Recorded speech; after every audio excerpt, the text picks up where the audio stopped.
Well, hi everyone. It's been a while since we've done a restaurant review. A long while. So many reasons why, so many changes have occurred on our end.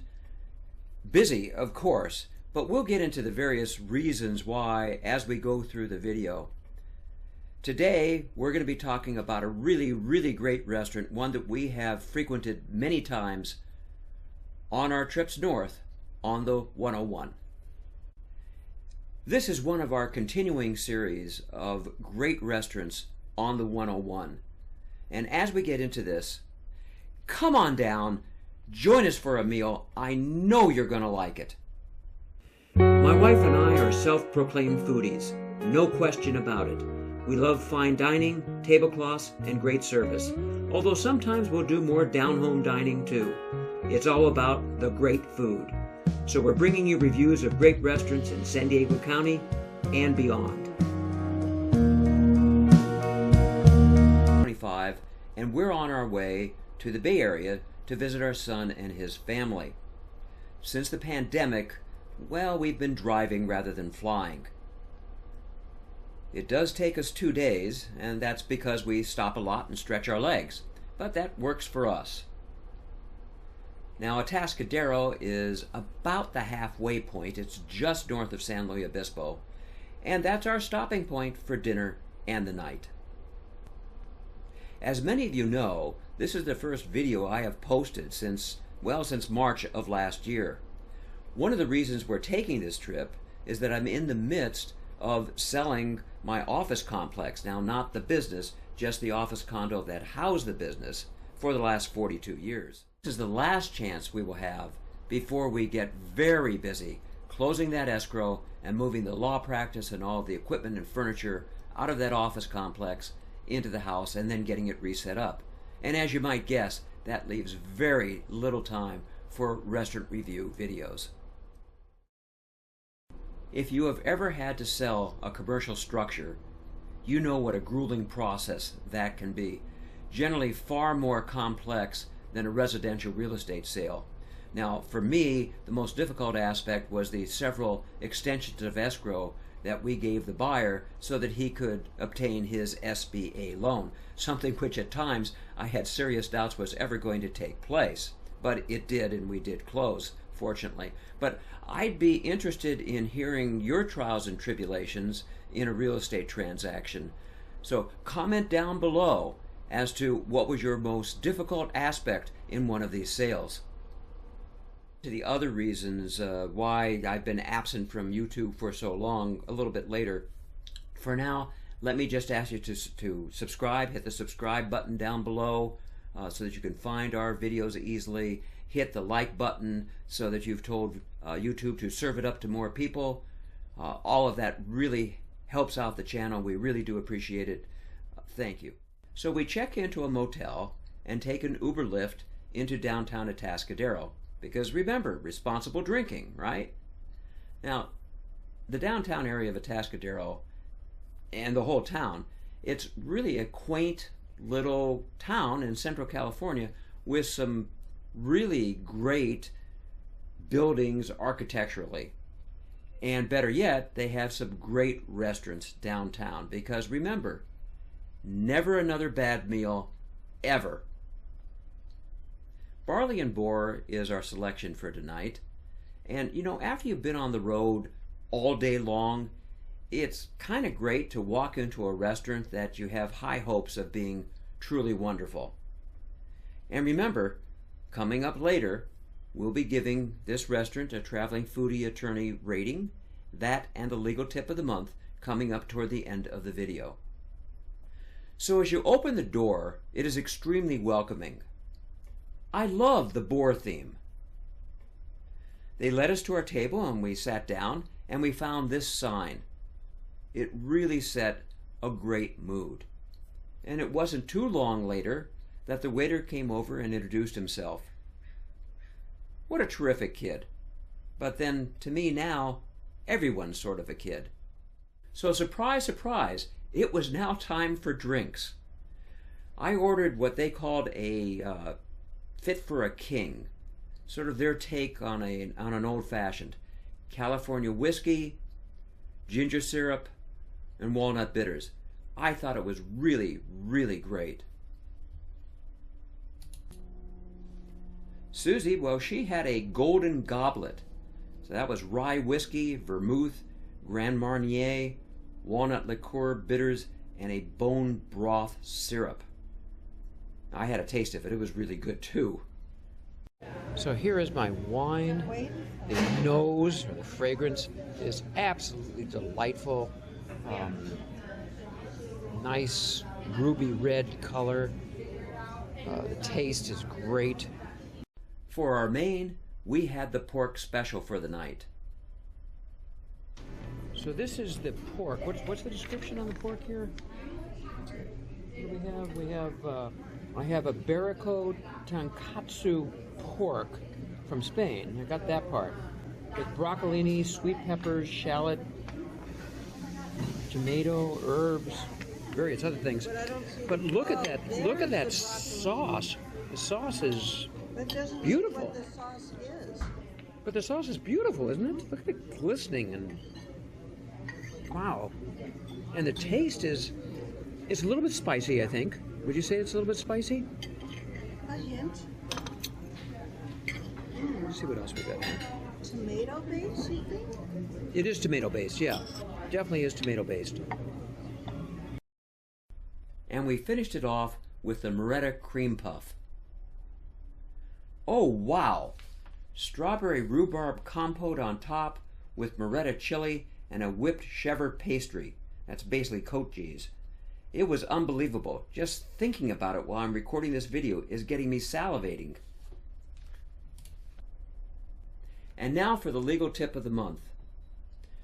Lately, I've been seeing an uptick in problems with banks and financial institutions accepting or rejecting powers of attorney.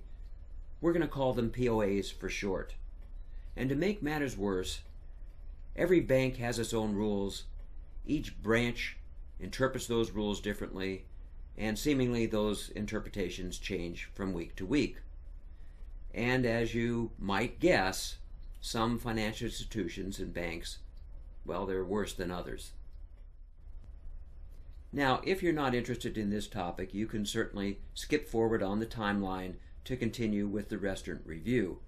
And the point to skip forward to is listed right up here. But if you do that, you're going to miss some very important information as to what you should be talking about, that you should be sitting down and talking about with the person whom you have appointed as your POA. First, what's the purpose of a power of attorney? Well, typically, if mom appointed you attorney-in-fact, agent, power of attorney, that's 3 different ways of saying exactly the same thing. It's because she's worried that if she has a stroke, you'll be able to pay bills, sign checks, access the bank account, that sort of thing. So when a financial institution rejects a POA, no matter what they say, it's usually for one of 2 reasons. So possibility 1 is that the physician's letter, which states that mom or dad is mentally incompetent, mom or dad is the one who signed the POA appointing you to act for them, so it says they're not mentally competent.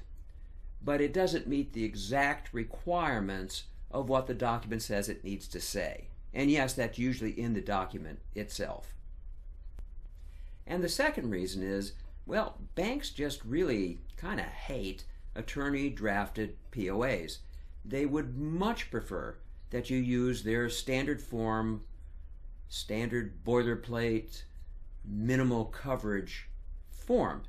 And what they tell you then, oftentimes anyway, is, well, the POA you brought in is just too old, just for a reason to reject it. Of course, their form is typically not going to cover what a well-drafted attorney POA would typically cover, particularly in the fields of Medi-Cal benefits or tax situations. Oftentimes the bank form will only cover bank accounts at that particular bank or financial institution.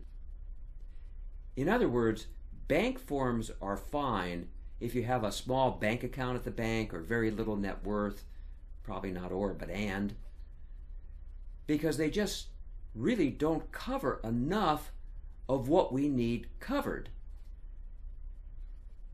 Now, that's not to say you shouldn't have a bank POA, but just not that only. You should also have an attorney-drafted POA. Hi, this is Merv from the Future Edit. I just wanted to add something here because what's coming up won't make a whole lot of sense unless I do. So most attorneys I speak to talk in terms of suing the bank immediately, particularly when the rejection is based on age. So keep that in mind as we continue. But if you want a faster, cheaper, easier way of doing it, I really think that jumps the gun. So I take a different approach. I would typically write a letter to the legal department outlining why I think the document is valid. I would cite the California statutes to support my position, and I'd probably finish up with the California law that authorizes my client to sue the bank if the reason for their rejection is not well founded. In my experience, I have found that that usually, almost always actually, brings the bank around. So you need to let your power of attorney holder know that when the time comes, if he or she should get rejected, what they need to do. And what they need to do is don't get mad, don't get emotional, just call us at 760-436-8832. Now, if you want more information on this subject, I'll have an article that I authored linked below in the video notes down below.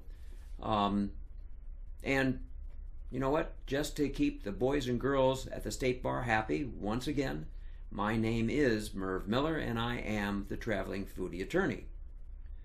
Our address is also cited down below in the video notes. Okay, so back to the restaurant. What did we think about it? It was fabulous. This is now the third time we've been there, and they are consistently excellent. So, satisfied from the meal, nice and relaxed, we hopped into our Lyft ride back to the hotel. Settled in for the night, because after all, we've got the second half of our trip to the Bay Area coming up tomorrow morning. Before we get to the Traveling Foodie Attorney restaurant rating, I thought maybe I'd fill you in on the other reason that we haven't been posting videos in a long time. Remember at the opening of the video when I told you we moved our office facilities?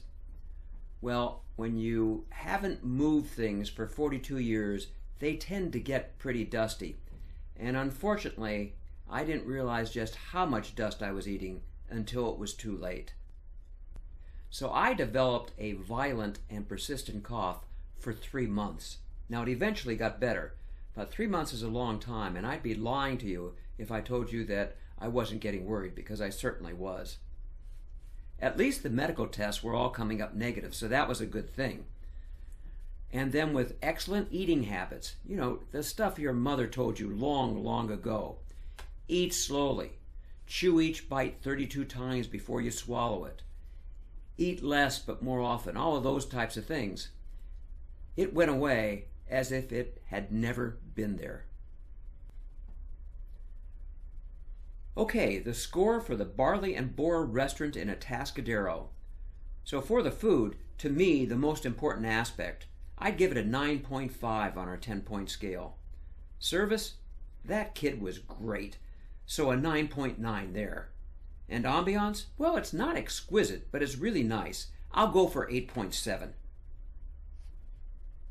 So there you have it. If you're on the 101 in the Atascadero area, this is a really great restaurant. So thanks for watching, everybody, and until the next time, happy eating.